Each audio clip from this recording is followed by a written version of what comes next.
Hello, and we are back for another week of Women's Wednesday. It's been a while since I posted on here. It's been a couple of months. I don't know if you listened to my first episode that came out this year, just reviewing a little bit about what's been going on in my life in the past few months with the move and everything. So you can catch that recording on margaretromero.com/episode 123. Okay, so today we are going to be talking about fatty liver. You know, this is something that I've been seeing so much lately. I mean, when I send my patients for an ultrasound, any sort of they're having some abdominal issue, either with pain or trying to rule something out. My gosh, I've been seeing a lot of fatty livers in young people in their 20s. And I mean, it affects everybody, including children. So I wanted to shine a light here because I don't think that this really gets enough press, honestly. And as a provider, I just feel like you need to know what's going on in your body. And if you ever have, if you've gotten an ultrasound recently and that has come up on your results, fatty liver, you want to listen up because we need to prevent what can potentially happen and the outcome of having a fatty liver. Now, there's so many different ways. I would say the biggest one is, before I even go into this, let me just say that it is sort of the number one liver disease right now, and it's growing exponentially. It's wild. I mean, they're saying that about a third of the population has been diagnosed with fatty liver. And it is also being seen in children. Like 10% of kids have fatty liver. What that means ultimately, as scary as this may sound, is that these kids who have fatty liver now in the future may require a liver transplant. I mean, it's insane. They're saying that the liver surgeons, they're estimating that by the year 2025, there could be up to 25 million people diagnosed with this fatty liver. And it's a non-alcoholic fatty liver disease, which means you don't have to be drinking at all in order to get this. But alcohol definitely plays a role in this. So if you're consuming, I don't know, even one drink per night, this is a risk factor of having fatty liver. So what does this mean and who cares? So the thing is that you could be walking around right now with a fatty liver and not even know it because there's no signs and symptoms except your liver functions will be a little elevated, and it doesn't even have to be a lot. It just has to be elevated even by a few points.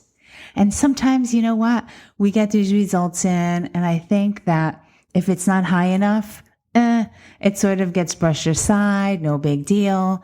But as a functional medicine practitioner, any little increment, even just a couple of points up, there's something going on. That is a red flag that the liver is having an issue. It's just being burdened by something. So that's something else to look at when you get your lab work, specifically the ALT. So there's two liver enzymes that we check for, AST and ALT. And it's the ALT that will be elevated and something called a GGT, another liver enzyme. So either one or both will be elevated, and it doesn't have to be by a lot. So keep that in mind. Okay. So what are we saying here? We're saying that fatty liver increases mortality, and it's also due to cardiovascular reasons. So there's a link there. So if you have high cholesterol, you're obese, you don't eat really well, you consume lots of junk food, and I'm going to tell you what you need to stay away from. So if you fit that picture at all, really be aware that this could be happening. And if you've never had an ultrasound, but your liver functions have been elevated, this is something that we need to know. You may want to request an ultrasound to see if you do have a fatty liver. This is reversible. Early stages are reversible, but as it gets really bad, then sometimes it becomes irreversible and cirrhosis happens, and then liver transplantation is needed. So, which is a scary thought, right? So, what else are we saying here? So fatty liver is defined by when 5% of your liver contains fat. More than 5% of your liver is fatty. Okay. So clearly there are people also that are thin who have this, and people who are obese who have this. So you don't necessarily, oh, I'm thin, so I probably don't have it. But if you are chugging down sodas and all of that corn syrup, that is a big, huge no-no for anybody's health. This is one of the biggest reasons why people are getting these fatty livers. Not only for that reason, not only with the corn syrup, but also for like other processed foods, junk food, frozen foods, candy. I mean, anything that's got this corn syrup that you put on your pancakes in the morning. Read the labels. It's really important that you read labels because sometimes these things are hidden. You wouldn't even think that they're in certain things. Salad dressing, you think you're eating a salad and you're doing, something really good for your body, but instead you're like consuming high fructose corn syrup. Who puts sugar in their dressing? I don't get it. Anyway, I don't buy salad dressing from the store anymore. I make it at home. I know what's going in it. It's like, could be super simple. You just shake like 3 things together. I mean, and put whatever seasoning you want. It's really easy. So, what else? Yes. So I want you eliminating processed foods, high fructose corn syrup. We all know that it's in those sodas that we're drinking. You know what I mean? There's 35 grams of sugar in 1 can of soda. So really keep that in mind. What else affects it? There's also other risk factors, where people are on tons of medication, they're obese, they're drinking alcohol every night, they have like a wine for dinner, 1 or 2, 3 glasses. All of this adds up. They're not eating well, they're eating on the run, they're having junk food. And all of these things leads to also like nutritional deficiencies, insulin resistance. You got this toxic overload, your liver. It can only do so much.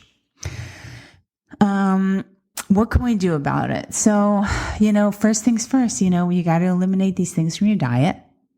You lose a little bit of weight. And, obviously exercise. These things I'm not saying anything here that nobody knows. Everybody knows. Exercise, eat well, cut out the sugars, lower the calorie intake. We all know this stuff, right? But I want you to know that if you continue to sort of eat this way and the liver becomes affected and you walk around because you feel great, right? You feel, like there's nothing wrong with you. One day you need an ultrasound or something comes up, it's a fatty liver. And sometimes you may catch it too late. And so I want to prevent it from getting to the stage where it's irreversible. And then cirrhosis happens, mortality, liver transplants. Can you imagine? Can you imagine that by the year 2025, it's just 5 years from now, 25 million people are going to have this? 20% are going to develop. From that 25 million, 20% will go on to develop cirrhosis and then need liver transplants. It's insane. This is insane. It's frightening, actually. So, all right. So remove all this stuff from your diet. Let's lose a little bit of weight. You know what I mean? What else do we need to do? We need to support the gut because a lot of times people have gut issues. Who doesn't these days, right? You take Advil, Tylenol, even little things like that we may think is benign, actually causing some leaky gut, some permeability to your gut.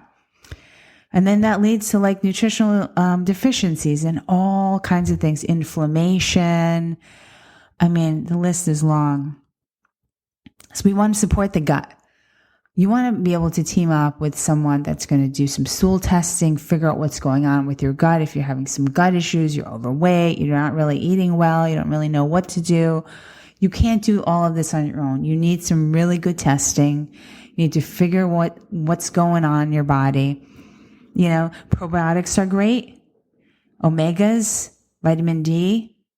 It's also been shown that choline and phosphatidylcholine also support liver and help to prevent fatty liver.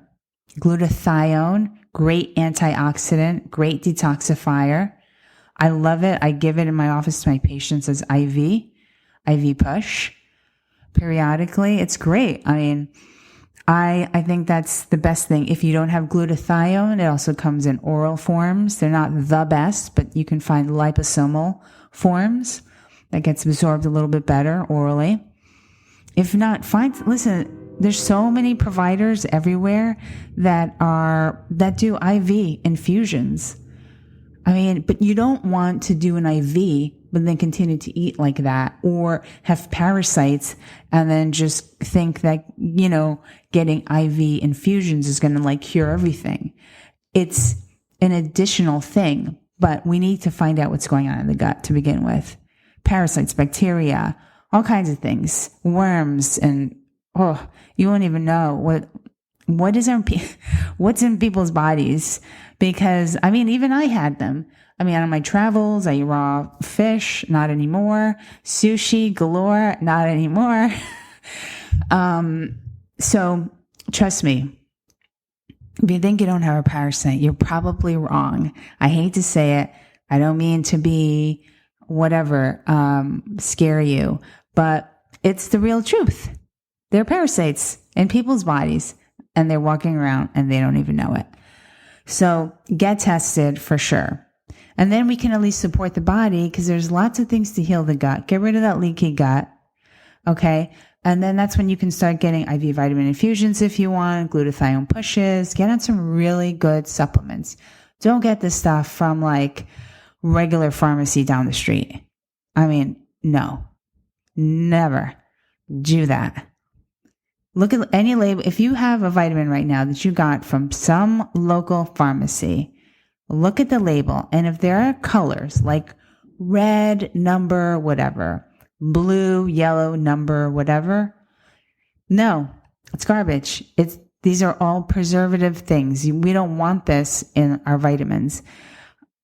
You go through a practitioner, and they give you a link to their online portal where you can get the vitamins that are all without any of that stuff, that are all gluten-free, preservative-free, all of that stuff. You don't want any of that stuff in it anyway. But most of the things that you find out there have all these colors, and they're just preservatives, and they're not good for you. And you're just making your liver work harder. So keep that in mind about supplements. It's really important to go through a provider and get professional grade vitamin supplementation. Really important, please. What else? Alpha lipoic acid will help with insulin resistance. Berberine, turmeric also helps with that. N-acetylcysteine, it's a precursor to glutathione, also super helpful. But, if you have someone, your provider has access to glutathione, you can get IVs to them, you know what? It's the way to go.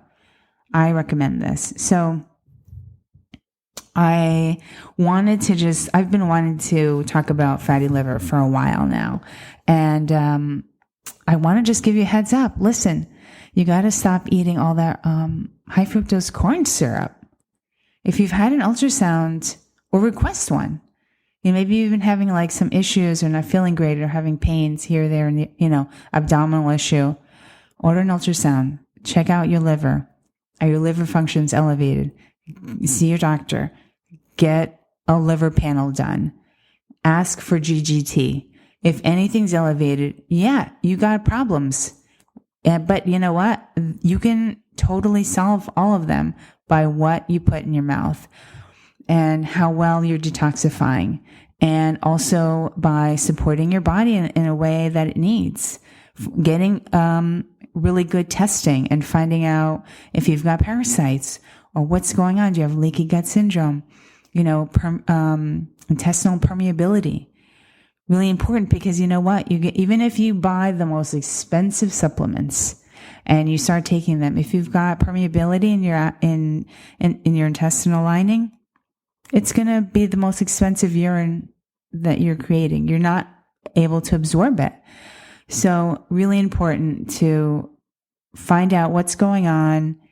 If you do consume these things or eat these foods, just to a minimum, please, or eliminate it. I mean, seriously, you don't need high fructose corn syrup in your life. Honestly, it does nothing for the body. Absolutely nothing at all. Okay, so that was it for this week. I was really fired up because it is just such an important message to know. And you may be just like, oh no, I feel great. And you maybe, I don't know, 20, 30, 40, 50 pounds overweight. Oh, but you feel good.